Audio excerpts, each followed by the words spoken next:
Yo empiezo en realidad en el campo de la poesía. Vengo de ese campo y del campo del psicoanálisis. Las primeras cosas que hice fueron en ese campo, en el campo de la poesía, pero de una poesía más ligada a la performance poética.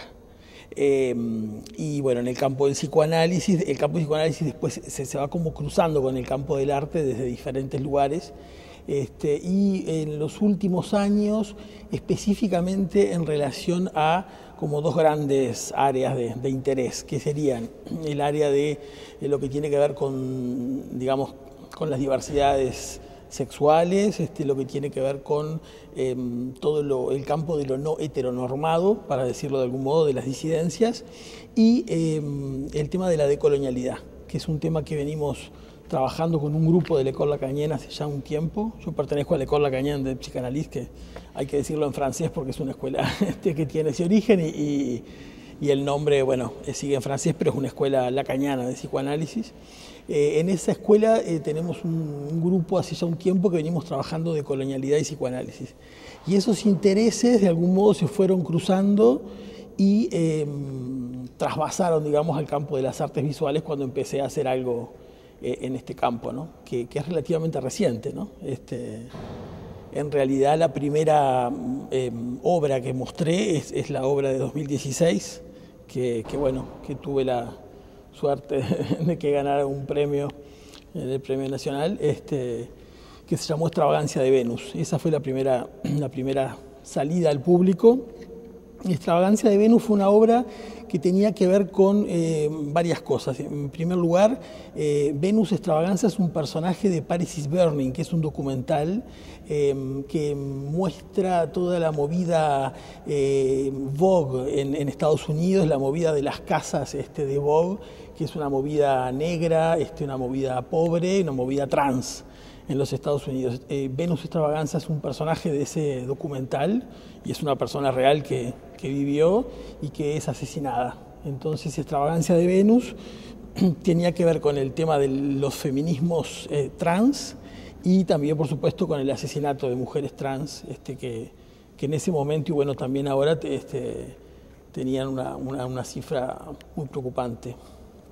Y la obra en sí era una casa de muñecas bastante grande, llena de objetos que aludían a esta dimensión más de lo trans, pero también muchos elementos de lo que yo llamaba una genealogía subjetiva personal, es decir, que también hay elementos de mi historia en esa obra. Y un tiempo antes había estado una muestra en la Engelmann Ost que se llamó Arte Degenerado. Ahí participaron varios artistas, y yo ahí más bien tuve un papel de curaduría. Por ahí empieza mi incursión en las artes visuales. Hace tiempo que venimos trabajando. Yo coordino un grupo que se llama Zona Degenerada, que es un colectivo de lectura, y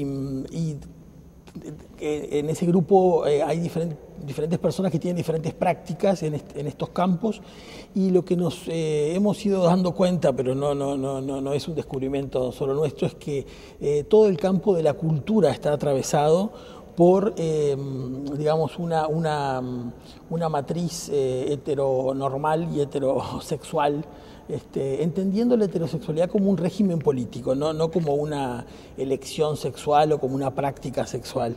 La sociedad está estructurada de esa manera, heteronormada, con lo cual eso implica,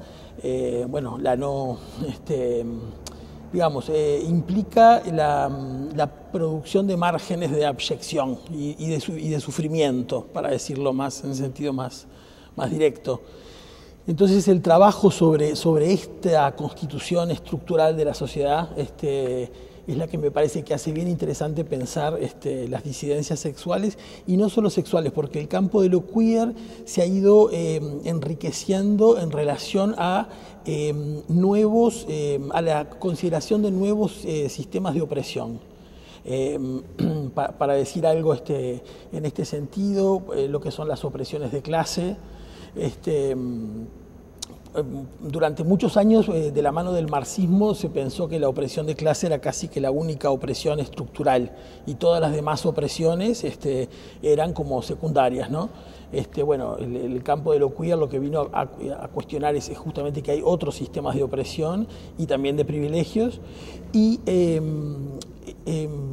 a esto se agregan otras diversidades que tienen que ver, por ejemplo, con la diversidad funcional, con que también es una sociedad heteronormada y una sociedad capacitista, donde las llamadas discapacidades o las diversidades funcionales son parte de de esas minorías, de esos sectores abyectos, las minorías de clase, obviamente también, las disidencias corporales, bueno, hoy se habla de la gordofobia, etcétera, la intersexualidad, que plantea como...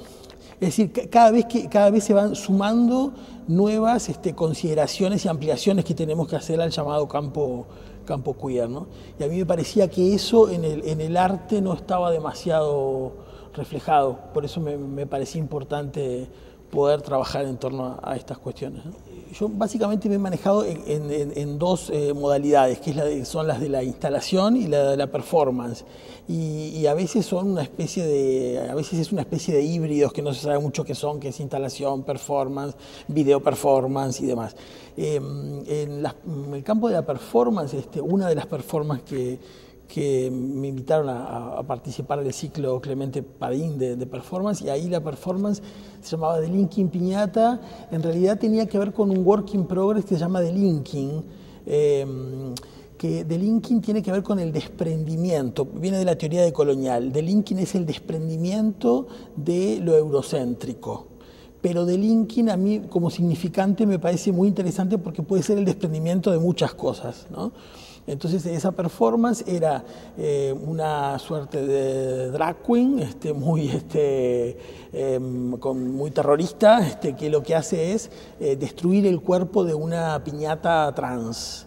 Lo que eso además ponía en cuestión, que es algo que hemos venido trabajando también con Fabricio Guaraña, con quien he trabajado en diferentes obras, que nos parece que el tema de la violencia, bueno, la violencia hacia las personas trans es un tema que nos interesa mucho, pero nos parece que la violencia es una dimensión estructural que atraviesa a todos los cuerpos y a los seres. Entonces, en este caso, lo que problematizaba más la cuestión era que era alguien supuestamente del campo queer, que atacaba a otro ser también queer, que además es una piñata. La piñata tiene un montón de referencias, porque la piñata fue un instrumento que los colonizadores utilizaron para la evangelización indígena en México. La piñata de 7 brazos, en realidad los conquistadores quisieron imponer la idea de que se trataba de los 7 pecados capitales.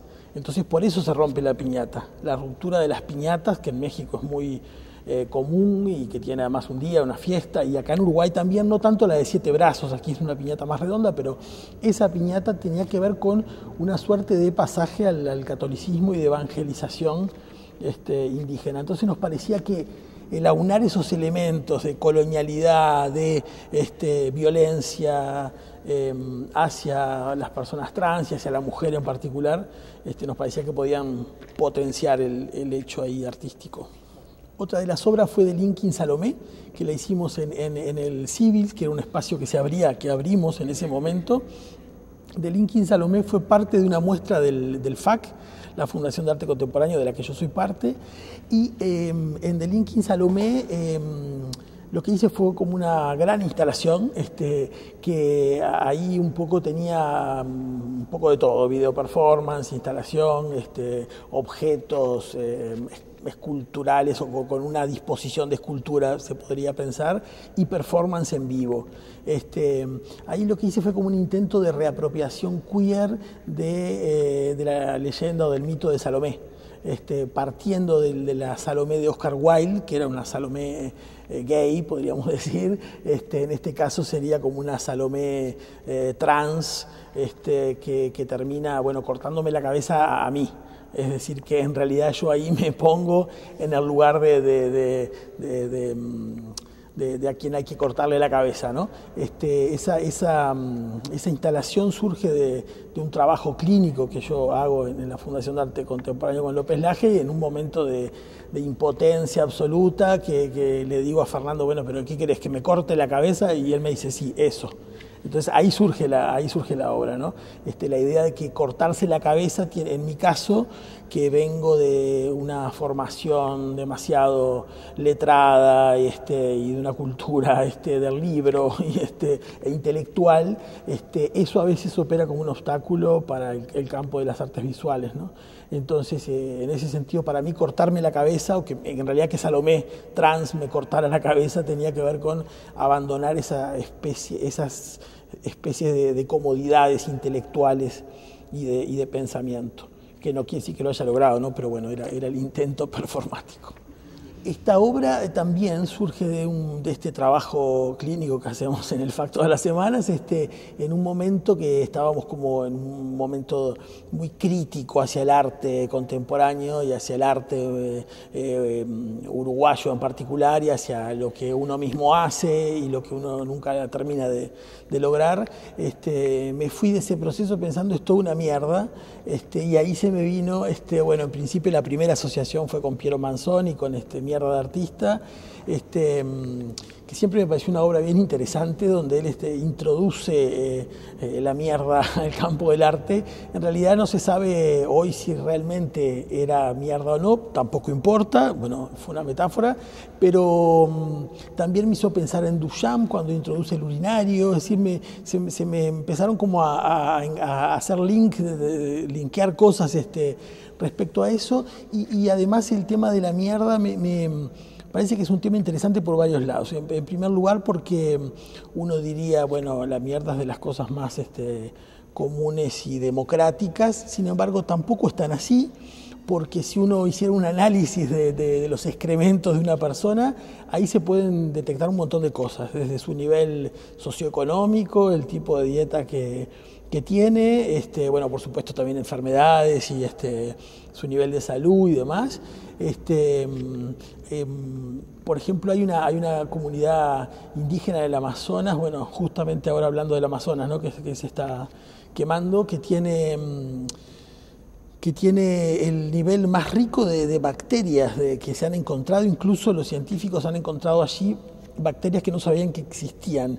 Entonces me pareció muy fuerte constatar que un pueblo que está en extinción es el que tiene mayor riqueza biológica, ¿no? en sus excrementos.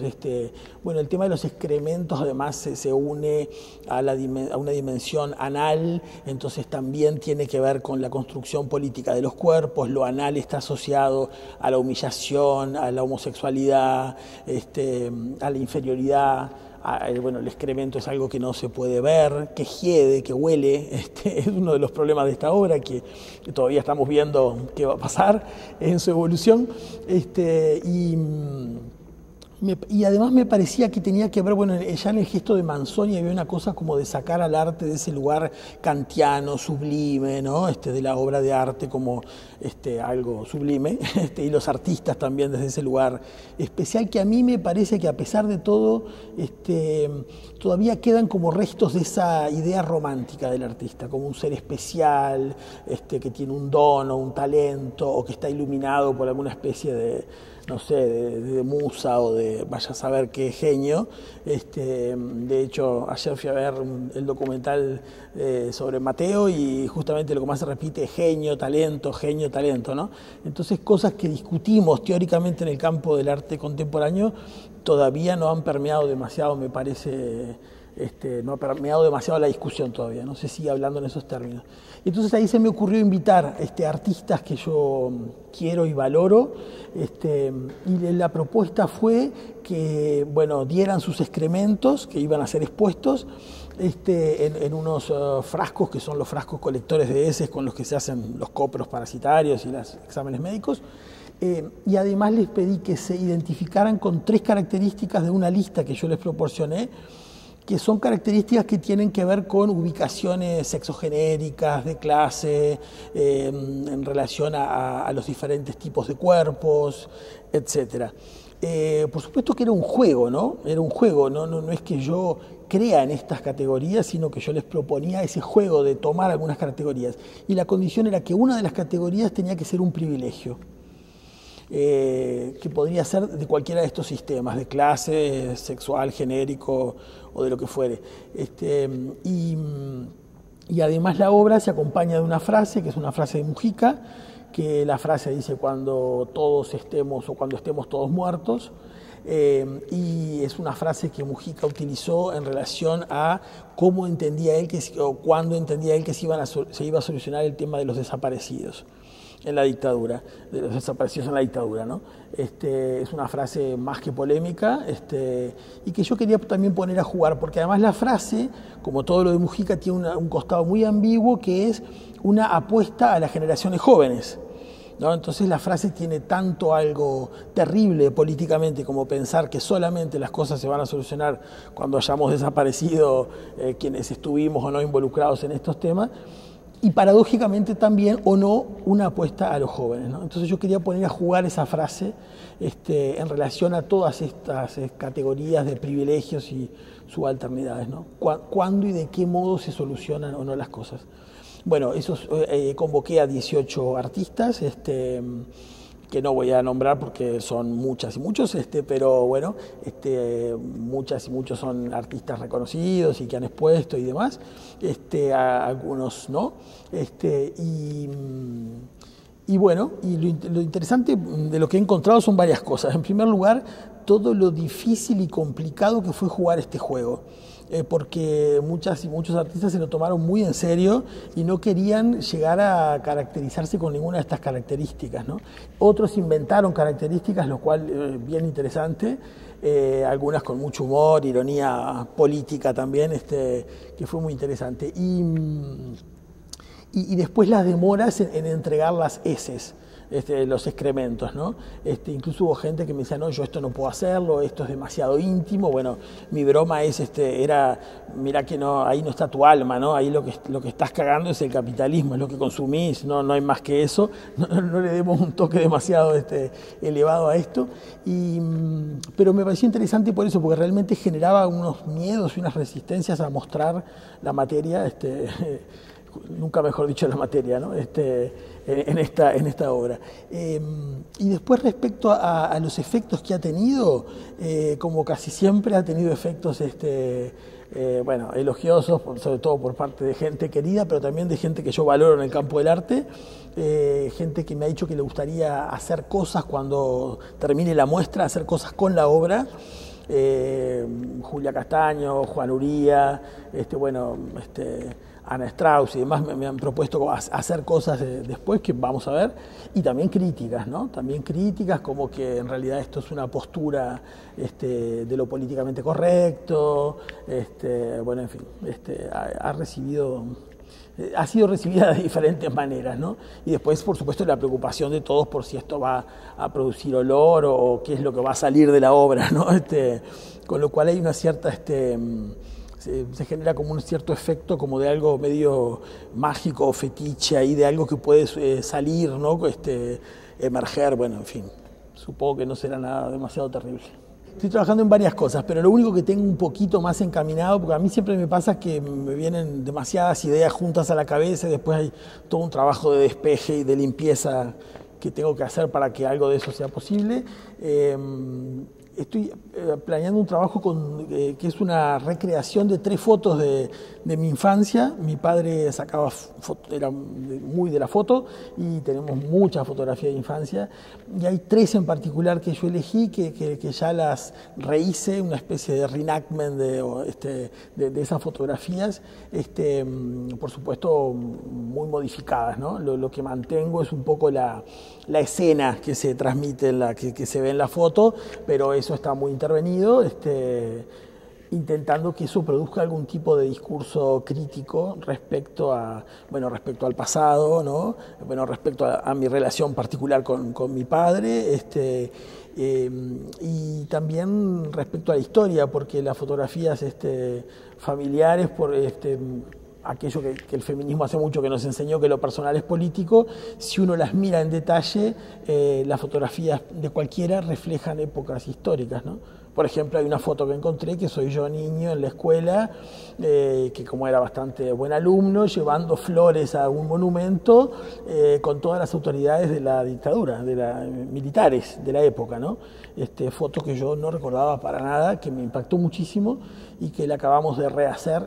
Bueno, ahí también participan, en ese caso, Luillo Díaz, hace de mí, por decirlo de algún modo, y bueno, eso fue rehecho con los blandengues y demás. Hay toda una apuesta ahí escénica también, que vamos a ver.